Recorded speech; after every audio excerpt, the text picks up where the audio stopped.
সে প্রয়োজনের তুলনায় বেশি কথা বলে। আমি প্রয়োজনের তুলনায় বেশি পড়া করি। তারা প্রয়োজনের তুলনায় বেশি কাজ করে রোজ। দেখো এখানে এই এক্সপ্রেশনগুলো কি আমরা একটা কমন বুঝতে পারছি কি না, প্রয়োজনের তুলনায়। হ্যাঁ, প্রয়োজনের তুলনায়। যখন আমরা প্রয়োজনের তুলনায় বোঝাবো তখন একটা এক্সপ্রেশন আমরা ব্যবহার করবো। দেখো এখানে বাক্যগুলো কি আছে, আমি প্রয়োজনের তুলনায় বেশি পড়া করি। সে প্রয়োজনের তুলনায় কি বেশি কথা বলে। তারা রোজ প্রয়োজনের তুলনায় বেশি কাজ করে। দেখো যখন আমরা এই যে প্রয়োজনের তুলনায় বেশি, তখন আমরা কি করব না, মোর দ্যান এনাফ, মোর দ্যান এনাফ ব্যবহার করব। এখানে একটা এক্সপ্রেশন, এই যে প্রয়োজনের তুলনায় বেশি, আমরা এই বাক্যটাকে এমনভাবেও বলতে পারতাম যে আমি প্রয়োজনের তুলনায় বেশি কাজ করছি। এটা তো করি, প্রেজেন্টে ব্যবহার করেছি, তাহলে আমরা এরকম দিতে পারতাম যে আমি প্রয়োজনের তুলনায় বেশি কাজ করছি, এখানে করি। আরেকটা ব্যবহার কর, আমি প্রয়োজনের তুলনায় বেশি কাজ করেছিলাম। দেখো এই যে তিনটে, প্রত্যেকটা বাক্য আমরা তিনটে করে এক্সপ্রেশন ব্যবহার করব। ফার্স্ট টাইম আমরা একটু দেখি কি, প্রথমে করি, তাহলে প্রেজেন্ট ফর্মে দেওয়া আছে, তাহলে এখানে কি অর্থাৎ সাবজেক্টের পরে আমরা ভার্বটা V1 অর্থাৎ প্রেজেন্ট ফর্মে বসাবো। তাহলে পড়া করা, এটাকে বলা হচ্ছে স্টাডি। আই স্টাডি, আমি পড়া করি, আমি পড়া করি। প্রয়োজনের তুলনায় বেশি, তাহলে এখানে আমরা লিখব মোর দ্যান এনাফ। ওকে, জাস্ট একবার আমরা এই এক্সপ্রেশন আমরা করে নিই, তারপরে পরেরটা আমরা দেখব যে করেছিলাম অর্থাৎ বা করছি, এই বিষয়টা দেখব। প্রয়োজন তুলনায় বেশি কথা বলে, তাহলে এখানে আমরা হি, হি কথা বলে, কথা বলে, টেলস, হি টেলস, সে কথা বলে, হি টেলস, সে কথা বলে। প্রয়োজন তুলনা মোর দ্যান এনাফ, এনাফ। ওকে, তারা রোজ, এখানে দেখো একটা এক্সট্রা যুক্ত করা হয়েছে, রোজ বা প্রতিদিন।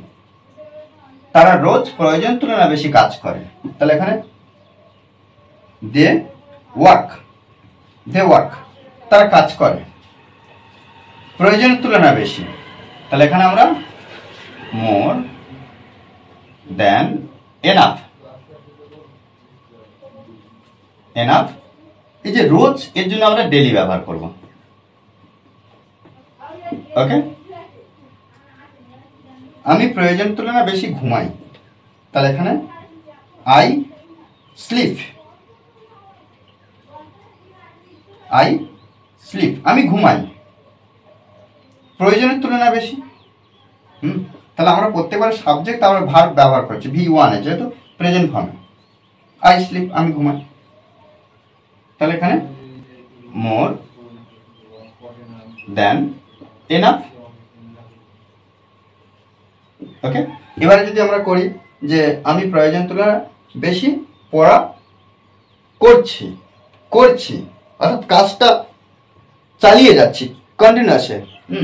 এই যে যখন কন্টিনিউয়াসে ব্যবহার করব তখন আমরা কি করব,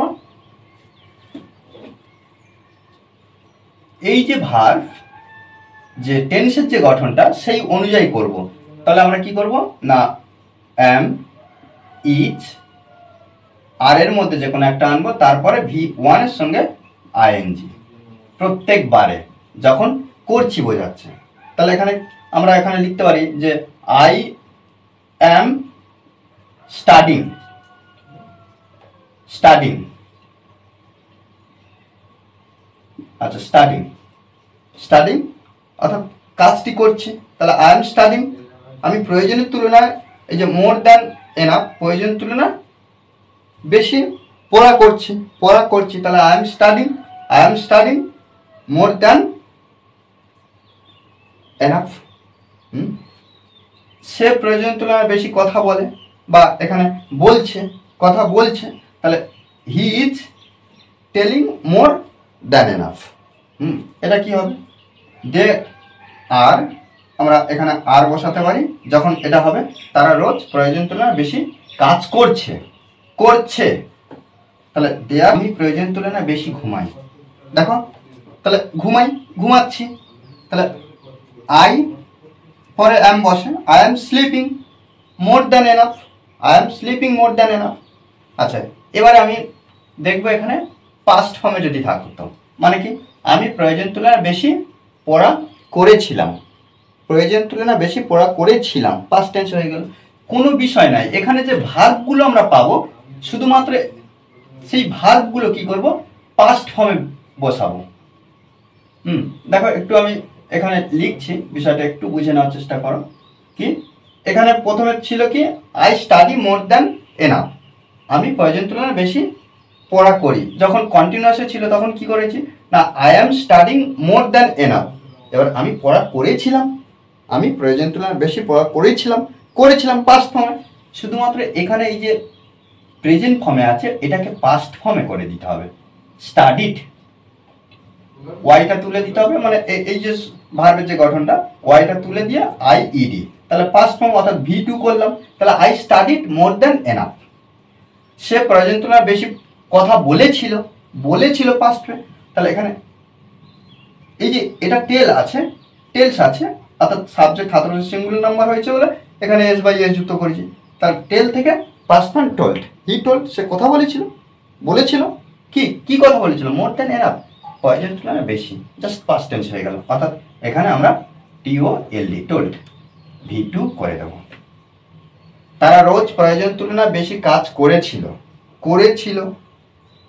দে ওয়ার্ক, তো ওয়ার্ক, তাহলে এখানে শুধুমাত্র V2 করতে, অর্থাৎ ইডি যুক্ত করলে V2 হয়ে যাচ্ছে, কোনো কিছু আর বিষয় নেই, সাবজেক্ট আমরা V2। আমি প্রয়োজন তুলনায় বেশি ঘুমাই, বা এখানে পাস্ট ফর্মে করবো ঘুমিয়েছিলাম, তাহলে এখানে স্লিপ, স্লেপ্ট, অর্থাৎ এর যে V2 ফর্ম হয় সেটা আমরা বসিয়ে দেবো, দিলে ব্যাস কমপ্লিট, আর কিছু নেই। শুধুমাত্র আমাদের এই বিষয়গুলো, এই যে প্রয়োজন তুলনায় প্রেজেন্ট ফর্ম কি পাস্ট ফর্ম কোন ফর্মে আছে আমাদের সেটা বুঝে নিয়ে ট্রান্সলেট করতে হবে। এখানে আমি 3টে ফর্ম দেখালাম। ওকে, বারবার কিন্তু আমাদের প্র্যাকটিস করতে হবে, প্র্যাকটিসের বিকল্প কিছু নেই। আমরা যত প্র্যাকটিস করবো তত নতুন নতুন বাংলা বাক্য খুব সহজভাবে শিখতে পারবো। ওকে, আর এই ক্লাসটি যদি ভালো লাগে অবশ্যই লাইক কমেন্ট শেয়ার, আর যারা এই চ্যানেলটি সাবস্ক্রাইব করেনি তারা অবশ্যই চ্যানেলটি সাবস্ক্রাইব করে পাশে থাকবে। Okay, thanks for watching this video.